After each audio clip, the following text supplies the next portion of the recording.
เย็นได้ไหนโอ้โตได้แซ่บกว่ากันมันกดตักไว้โอ้ซีมึงก่อนเนาะตัวได้แซ่บเพิ่นสิเอาไว้ได้ตัวได้แองว้าวตัวนี้ท่านได้อันนั่นเลยตัวนี้น้ำก้อนท่านได้เปื่อยแห้งตัวนี้น้ำก้อนเปื่อยลายนะ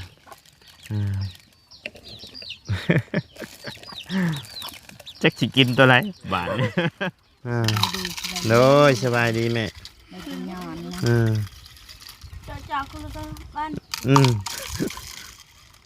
ดูหน้าเลยเอาก็เอาใส่ตัวนี้น้ำนี่เอาตัวนี้ใส่น้ำเห็ดไรสามันบัวทั่วเทิงจด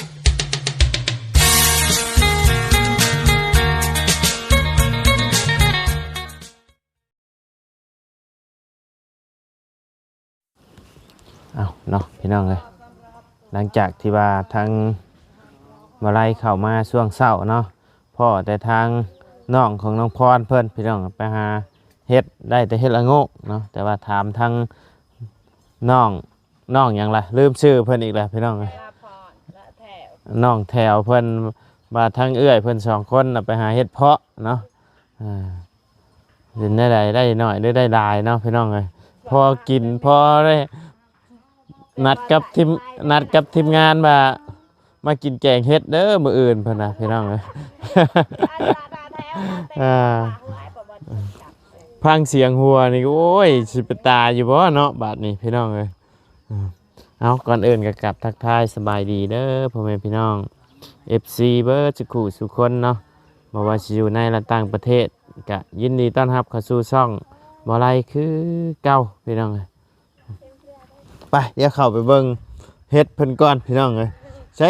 เอามาขูดบังห่มนี่ได้บ่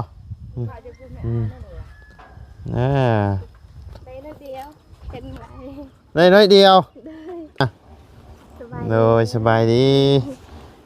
เฮ็ดเพาะหนังหรือเฮ็ดเพาะผายเฮ็ดเพาะผายได้หน่อยนึงอันนี้เอามานเพิ่นเอิ้นว่ามานไผมานมันโดยสบายดีใช้ทั้งน้องแถวนะชูน้องแถวก็บ่ได้เนาะน้องแถวได้ฮอดเป็นพ่อแกงผู้ได้น้องแถวฮะได้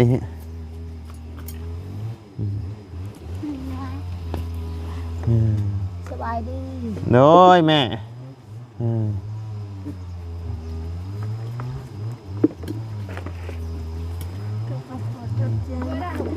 กินข้าวแล้วว่ามาหรือว่าหาสิมาฮอดนี่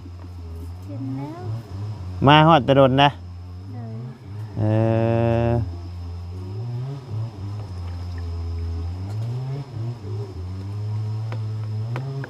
ไปแต่จักโมงนะ7 โมงไกลบ่มองไปไกลบ่ไกล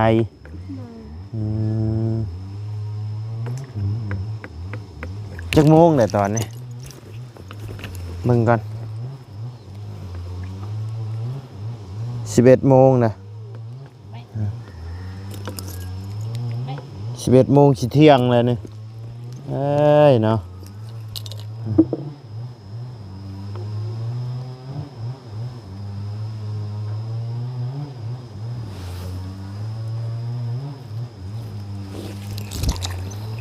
เบิ่ง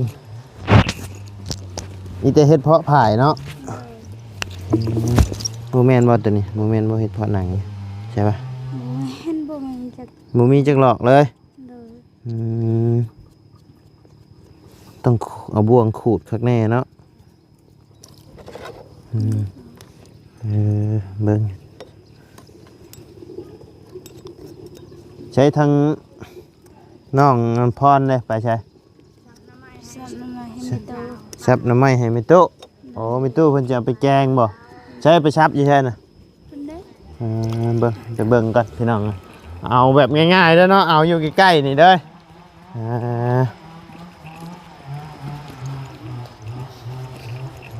ใช้ได้อยู่บ่ โอ้อยู่ป่าหน่อไม้โอ้พี่น้องเอ้ยเป็นกำงอมอยู่มีได้บ่มีหนอเดียว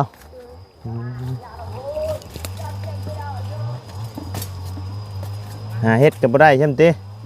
ได้หน่อยเดียวป่านนั้นเพิ่นมามากินแกงเฮ็ดเด้อมื้ออื่นเพิ่นบ่าพี่น้องเอ้ย นี่แหละพี่น้องเอ้ยของแนวเฮาไปหาเนาะบ่ฮู้ว่าสิมีหรือบ่มีพี่น้องเอ้ยอันเดียวนี่อีพ่อกินอยู่บ่ พอแบบให้ตู้ตู้มัน อ๋อชับให้มีตู้เพิ่นเราสิเอาเมื่อแกงบ่ ดู นอเดียวนี่อืมมาแต่หาเฮ็ดกับมาหาหน่อไม้ให้มีตู้ต่ออีกกินข้าวแล้วกินแล้วกินข้าวกันยัง แกงเห็นลูกน้องแกงเฮ็ดละโงกน้องของเอื้อย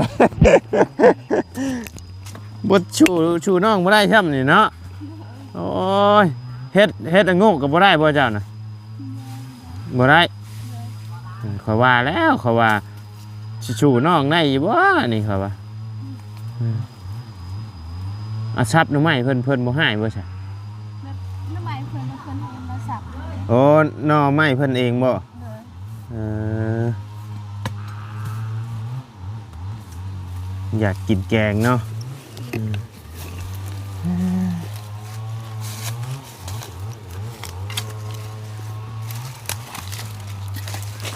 สายเลี้ยวเลยมันนี่ให้น้องใช้เอากอได้อีก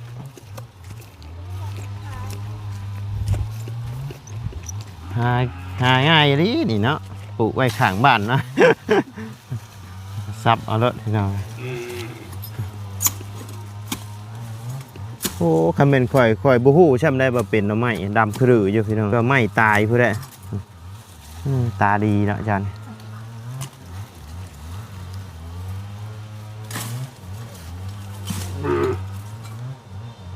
โอ้นั่นก็แม่นนี่เจนี่ก็แม่นเนาะนี่ได้อันเลยเด้พ่อแกงนะนี่ตัวนี้ก็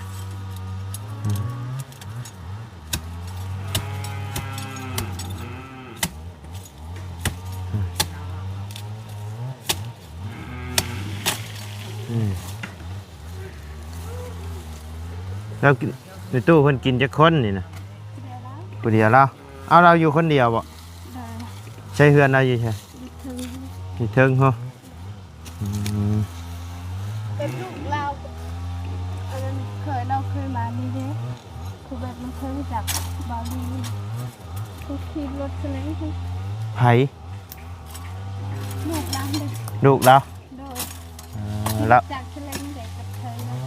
ขี่รถจักรชาเด็กเพิ่นอยู่บ้านได้นะ ที่บ้านนี่ อยู่บ้านนี่บ่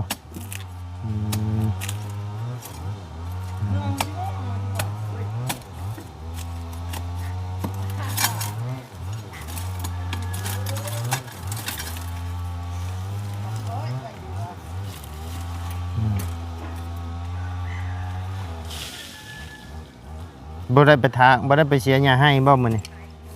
เดี๋ยวแล้วมันต้องใช้วัน มีตู้เสียบ้านนี่แล้วนะอ่าอืม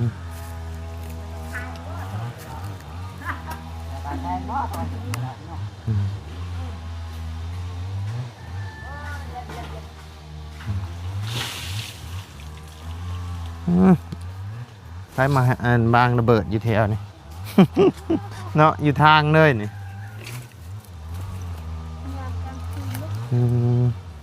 เห็ดโหดเกินนี่ ยังบ่พอบ่กินผู้เดียวนึง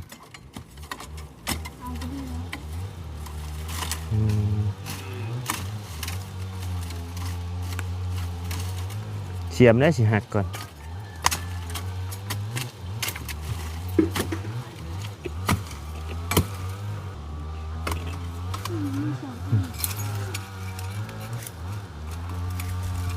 โอ้ชงเพิ่นตัวนี้เนาะคือสิมักแห้งเนาะชงตัวนี้เนาะ แ ใส่ไปหาเฮ็ดอืม สองอันเดียวอันนี้ ใหญ่บ่ โอ้ โอ้ใหญ่ได้แต่ สับมาถึง ชับบ่ถึก แม่สับมีเถอะมีโทษ ใช้เจ้าฮักออกลูกงาไหม้ตัวนี้ในมือจันเออใช้ สับ ซับถึกปลายนั่นเหรอโอ้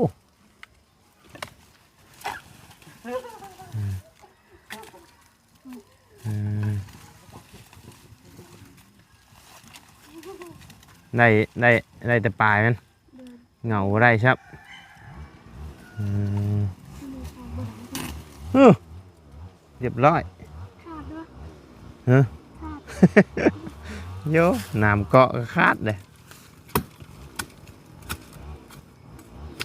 ตัวนี้จะใหญ่เลยเอา ใช่ยังมีอีกบ่เออเนาะเกิดมีจิ้มเข้าไปเลย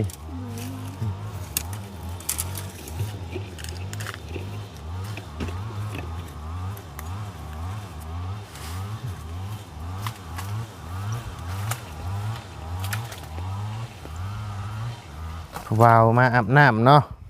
โอ้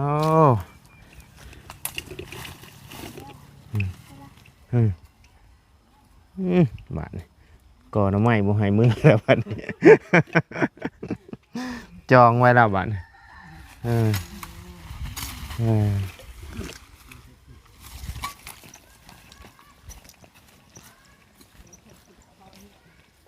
ใช่น้ำไม้จะบ่เฮียนี่โอ้โหแม่นเนาะกราบมัน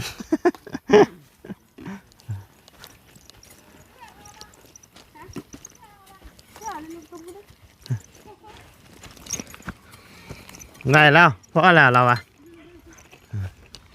อย่าเอามีแต่ตรงเก้าอีกแล้ว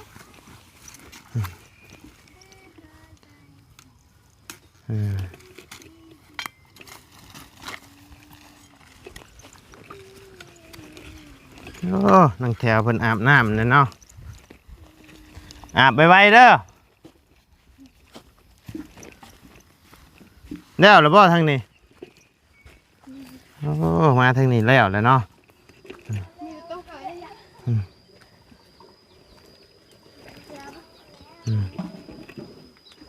ทำที่มืออะไรก็ตะการจะเอา ได้นะห่างอยู่ผู้เดียวบ่ตุ โดย อยู่ผู้เดียว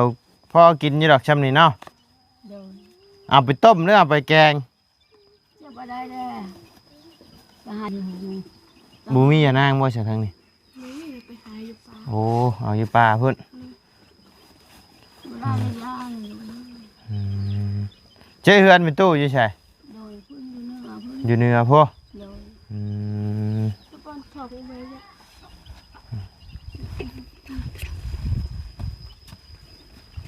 ไม่ได้กินยัง เด้ถุงเอานี่ก็ได้นี่เอานี่ก็ได้ เห็นไหม ฮะเห็นนะป่ะเอาในหันก็ได้โอ้ยเนาะคิดว่าทางน้องพรเพิ่นทันได้มาก็เลยซื้อมาให้แต่ทางน้องแถวเพิ่นเอาแบ่งกันกินเด้อโอ้มันตินซื้อโอมตินมาฝากเพิ่นพี่น้องโอมตินทรงพอดีแหละมาแต่เบียกไม่เมื่อยเนาะกินเย็นๆเนาะมันจึงมีแห้งเทใส่จอกแบ่งกันนี่เอาล่างอีกรอบบ่อนี่นะล่างยังบ่รอดน้องแถวไปไว้เด้ออาบน้ำมันเด้อให้เอื้อยจะกินเบิดปะได้นี่น้อยอมตีนคิดว่ายังบ่ท่านนั่นแบ่งกันกินเด้อเจาะแล้วก็แบ่งกันดูดก็ได้อยู่แต่ว่าได้อยู่เนาะน้องแถวคือสิบ่กินดอกเนาะอิ่มเลยกินจะกินอยู่บ่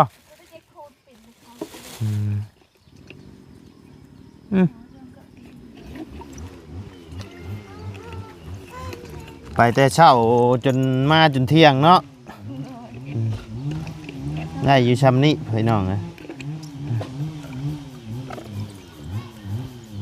เบาเบายาวเราว่าสิชื่ออันน้ำยานางมาอยู่หรอปะ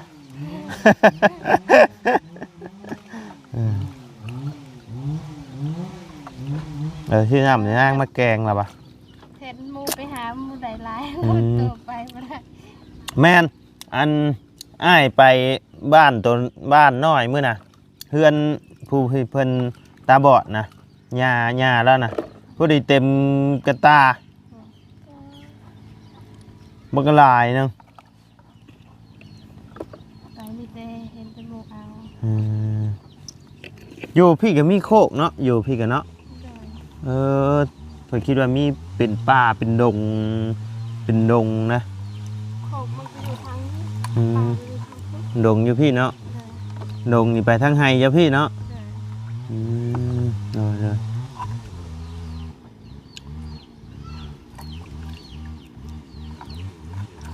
เที่ยวที่นี่สูงดึงนะก็ตะบ้านเรียน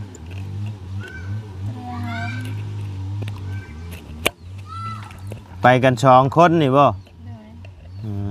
หรือว่ามีหมู่ไปนำอีก 2 คน 2 คน โดย 2ไอ้น้องไปเลยเนาะ โดย อืม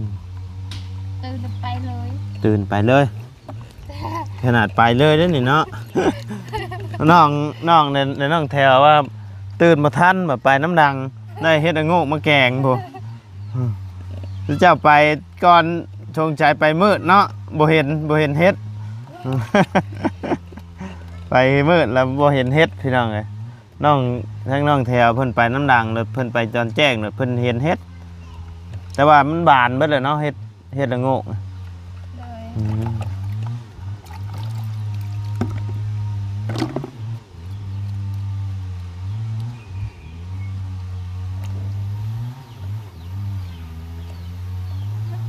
นี่แต่ว่าเฮ็ดเพาะหนังนี่แกงแซ่บอันนี้คันมันยังอ่อนก็พอกินอยู่เฮ็ดนี่กันเนาะเฮ็ดเพาะผายนี่กัน อ่อน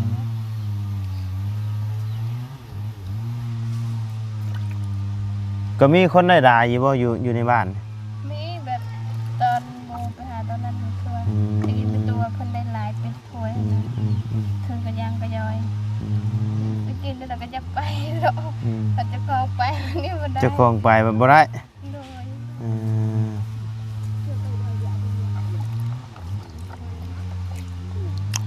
อันนั้นเพิ่นว่าอยู่คนเนี่ยคนสิมา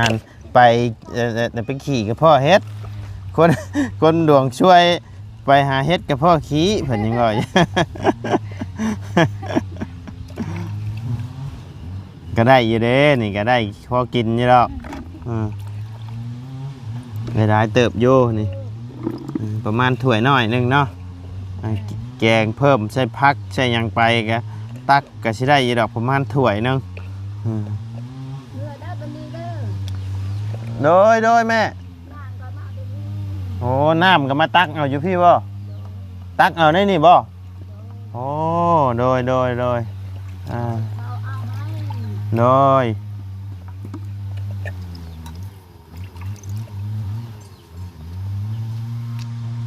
เน่าแล้วตัวนี้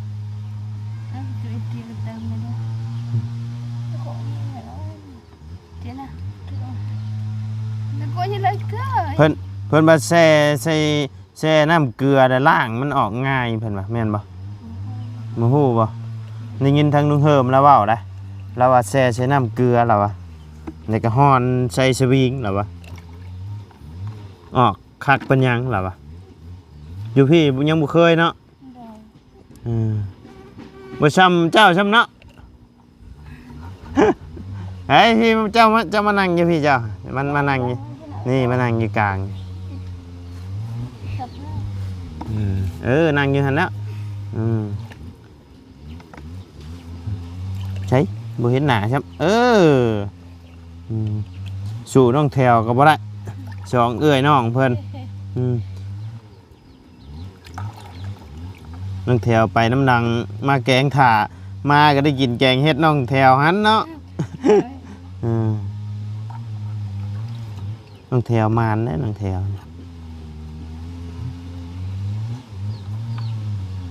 แม่นบ่ไปหาเห็ดไปเด่นนะ เนาะ ตั้งแถวเนาะกันไปหาเฮ็ดตั้งได้แล้วนี่ตั้งแถวไปหาเฮ็ดยังได้เฮ็ดนี่เราก็ได้อยู่ติ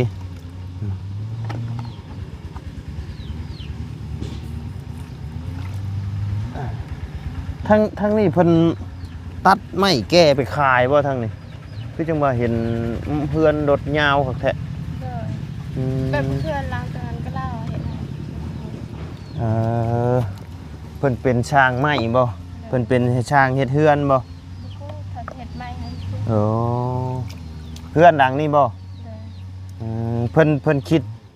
สมมุติไม้แป้นนี่เพิ่นคิดแผ่นละเท่าไหร่ แล้วก็แบบเพิ่นให้ควยตัวหนึ่ง เพิ่นให้กล้วยตัวหนึง เลย อืมเพิ่นให้กล้วยตัวหนึงแล้วเพิ่นพาไม้ให้ เลย อ๋อเลยคือบ่กินน่ะนะจังหน่อยมันเปื่อยน้ำก้อนละลายเบิดหากินบ่แซ่บนะหามันบ่หวานนะเจาะกินแม่ จะอีกจับนะอันนี้ว่า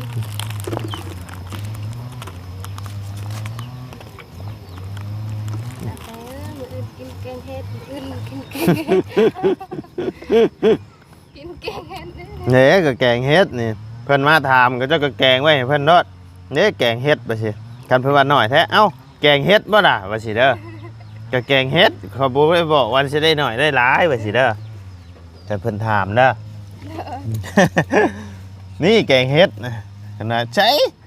ดีเด้แกงเฮ็ดบ่ล่ะว่าสิเด้อ เอากับสุดความสามารถเด้อเนาะ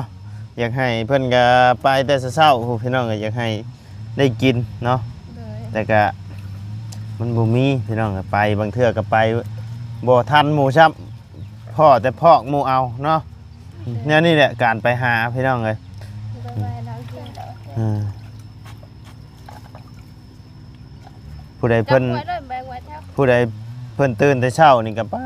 โทบางคนก็จนเอาโคมไปใต้เอาผู้ใดขันยามเฮ็ดปวกนี่ให้ก้านเอา กลางคืนก็จะไป เออเจ้าก็เคยไปอยู่บ่ ไปไป บ่เคยไป ตอนเช้าตื่นมาไปเลย อืมใครแน่นะบ่อาการเจ็บท้องเดี๋ยวนี้ เลยแบบกินยาใครเลยนะ กินยาไข้แน่แล้วเนาะดีแล้วใช่จงชายยันได้ไปหาหมอดีนี่เนาะ เศร้าเลยน่าจะเกี่ยวกับกระเพาะนั่นแหละใช่เพราะว่ากินยาท่าตุน้ำขาวลงไปแล้วเศร้าเนาะยาที่ประตูนเพิ่นชื่อมาให้เห็นบ่ เลยแบบ อืม วิไลเนี่ย อืมเพื่อจะได้กินพี่น้องเอ้ยมาก็ต้องล้างอีก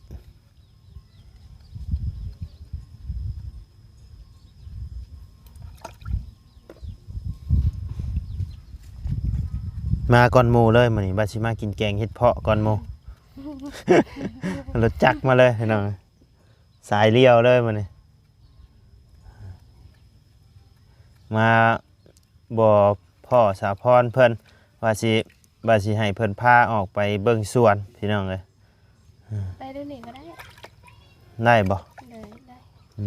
มเบิ่งก่อนเนาะกินข้าวกินน้ำเลยติ กินแล้ว กินเลยเนาะ เลย อืม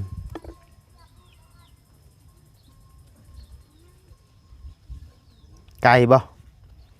ธรรมดา ธรรมดาเนาะ ขี่รถเป็นธรรมดา ขี่รถธรรมดากันอย่างนี้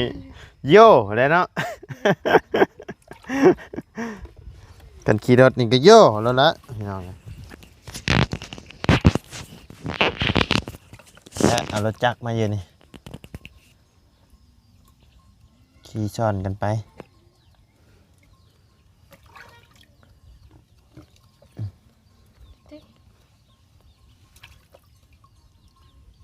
เป็นที่แหล่ได้ ใช่คือบุกินแกะบุเป็นบ่เพราะว่าต้องให้เอื้อยแบ่งเนาะต้องให้ผู้เป็นเอื้อยต้องเสียสละให้ผู้เอื้อยแบ่งเนาะ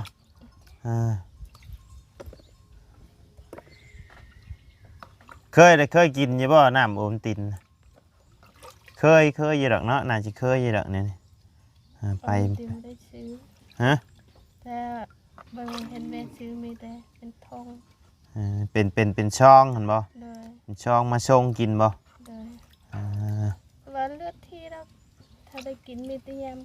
แบบคนตาย เออ นอน โอ้ยามคนตายจังได้กินเพิ่นชื่อว่าให้กินเนาะ เลย อันนั้นบ่แม่นกาแฟบ่อันนั้นน่ะ บูด กาแฟได้นั่นน่ะยามคนตายนะเพิ่นชงเอามาให้คนชงกินยันอยากนอนนั่นแหละ เลย กาแฟนั่นน่ะบ่แม่นอมติน เพิ่นนั่นใส่โซ เจ้าก็กินบ่น่ะ ตั้งแต่มันตายกิน กินแล้วบ่อยากนอนบัดนี้ อยากนอน อยากนอนคือเก่า เลยแบบหลายมือเลย อืม อดดับอดนอนเนาะ เลย อืมอยู่ทั้งพี่เพิ่นในเพิ่นพังหรือเพิ่นเผาเนาะพัง ก็ได้เผาก็ได้ เออ แบบพยายามลูกเจ้าดูคลิปนะคนตกนะ พัง เผาก็ได้ พังเอาอืมขันยามนี่เนี่ยเผา เลย พี่ชาอยู่หม่องได้นะ วันไกด์ทางเบาดีไปตักน้ำห้วยให้ทางนั้นก็เมน พี่บ่ เลย เอ ไป อ ทางมานั่นก็ได้ อันหม่องไอ้มาหม่องที่ว่าเป็นไหหน้าในหันกับแมนบ่ เลย หม่องมันมีหม่องพังกับหม่องเผาบ่คัน คือการ คือการ เบิ่งแบบ อืม เขาจะเอิ้นว่า แบบจุกุลไผ่จุกุลมันนี่นะ อ๋อเลย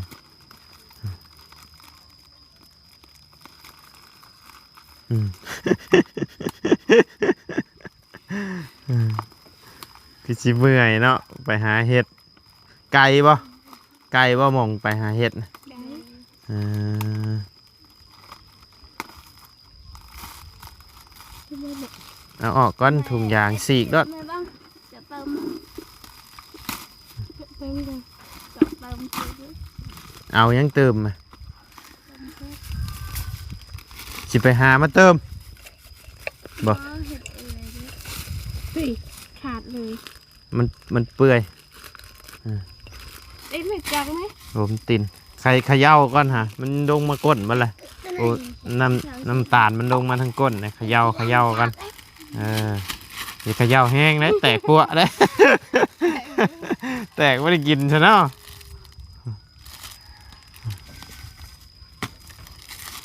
ชื่อว่าทุงเดียวอะไรก็คิดว่าอันเพิ่นท่านได้มาพี่น้องเลยก็ได้ชื่อมาให้น้องแถวเพิ่นมาใช้ชีพมึงดูไผสิชีพมึงก่อนระวังเด้อระวังเลยบ่เจ้าบ่ย่านบ่ จะไหนก็ ให้กินหยังก็กินนี่พี่น้องบ่ได้ย่านหยังจักดิ จิบุเต้บัว เจ้าผู้หนึงกระโดดคาถุงเด้ยนี่เด่นมีหลอดอยู่นี่เอื้อยได้หลายผู้เอื้อยเด้อเอื้อยแม่งเด้ สึกใจเพิ่น แน่ผู้เอื้อยเพิ่นได้หลายเด้เพิ่นเป็นเอื้อยเนาะเอื้อยกกกินหลายพี่น้องเอ้ยแน่นี่ได้แต่ยังน้อยพี่น้องเอ้ยแบ่งกันเลยกันโยผู้แบ่งนี่ได้หลายแล้ว หวานบ่ เลย แต่ว่าน้ำก้อนมันอยากเปื่อยแล้วมันบ่อยากหวานปานใด หายไม่ตู้กินแน่ ให้แม่ตู้กินน้ำแน่ คนไม่ตู้ อ่า ปะกระเป๋า เอิ้นเพิ่นมาพี่บ่ได้บ่ ไม่ได้จริง ฮะ ๆแม่ก็อยู่หันเราไม่ได้ อ่า เตะเอาฟันกับแม่เตะตัวจ้าตัวได้ไม่ใช่ทำไม่เท่าลำบากไปถามก็บอกเตะก็ป่ะเตะตัวจ้าตัวได้เลย เคยกินบ่นี่เอิ้นมากินเนาะฮะ ได้เย็น เออ เย็นนะ อันนี้ก็มีคือกันขานบ่าบ่รังเกียจค่อยกินค่อยหาสิกินไปนี่นี่ค่อยก็ซื้อแบบเดียวกัน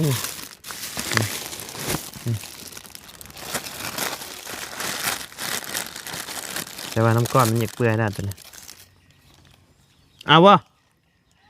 เลยเอาไอ้บอกกินนะ กินแล้วจ้านะเอาค่อยหาสิเจาะดูดไปหน่อยนึงหน่อยแต่ว่า แต่ว่าตัวนี้มันสีอยากออกจางๆเนี่ยแล้วเพราะว่าน้ำก้อนมันเปื่อยลายเลยแซ่บอยู่แล้ว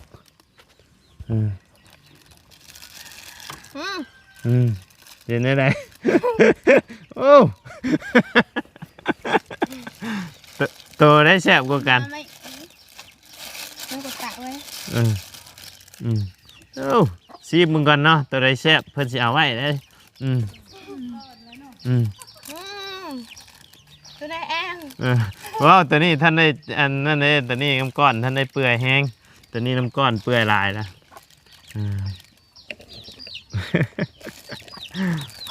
จักสิกินตัวไรบาทนี่โอ้ยเห็นไหมนี่จ้ะ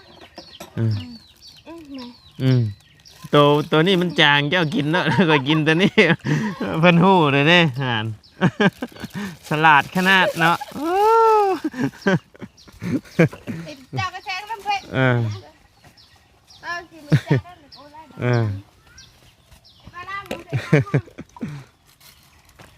เป็นได้ต้องแท้แซ่บป่ะแซ่บ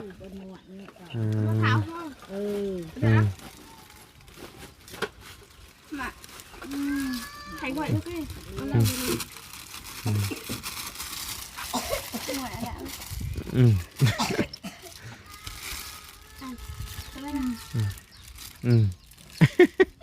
กินตัวใดก็บ่คักไว้ตัวนี้มันอยากจางแล้วตัวนี้น้ำก้อนมันอยากเปื่อยลายนะเบิ่งเอาพี่น้องกันแน่นี่แหละบ้านเฮาน่ะอันกาแฟถุงเดียวอมตินถุงเดียวก็แบ่งกันแน่นี่แหละพี่น้องโดยสบายดีแม่เจ้าคุณก็บ้านดูแน่เอาก็เอาใส่ตัวนี้น้ำนี่เอาตัวนี้ใส่น้ำเห็ดไรสามันบัวทั่วถึงจนใจผู้ชิแบ่งคือกันได้ในนี่กันเนาะน้องพรของมันมีหน่อยก็จนใจผู้ชิแบ่งคือกันนะหัวเท้าเนี่ยกับเท้าเนี่ยสองนับเป็ดไม่ตาในวัดจักไหมทาเติมไหม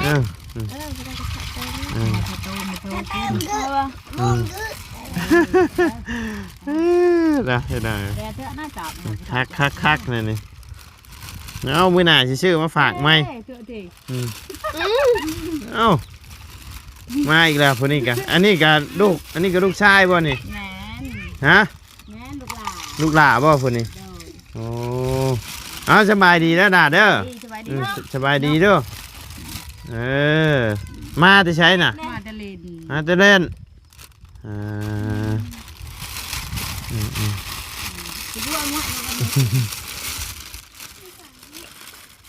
ตัวนี้อยากจางแน่นอนตัวนี้เนาะกินได้เนาะโอเคเดี๋ยวมื้อหน้าสิซื้อมาฝากไหมคิดว่าท่านได้มาแต่หาเฮ็ดก็ได้ว่าสิซื้อมาฝากจะน้องแถวเพิ่นถามเพิ่นว่าเจ้าอยากหยังบ่ฮู้ว่ากินบ่น้ำเป๊ปซี่กินหยังก็ได้เพิ่นน่ะก็ได้ซื้ออมตินมาให้เพิ่นเจ้าอยากหยังในที่สุดในความคิดเจ้าตอนนี้คิดอยากหยังตอนนี้เอาบ่ฮู้เลยบ่แล้วแบบว่าความคิดเจ้าของว่าอยากหยังคือสิมีแห้งหั่นนะ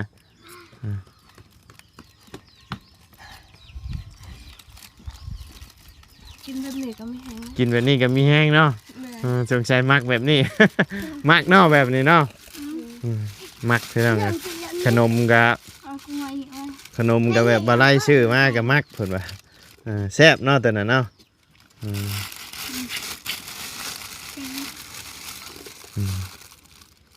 แบ่งกันไปแบ่งกันมาอยู่บ้าน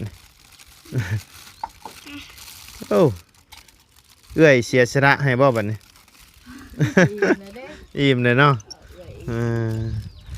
เอาโอเคซะเนาะพี่น้องทั้งบ่ได้ก็สิได้ขอจบคลิปลงไปเพียงส่ำนี้กันเด้อพี่น้องเด้อขอบุญขอบคุณพ่อแม่พี่น้องและ FC เบิดทุกคู่ทุกคนเนาะที่เข้ามาติดตามและรับชม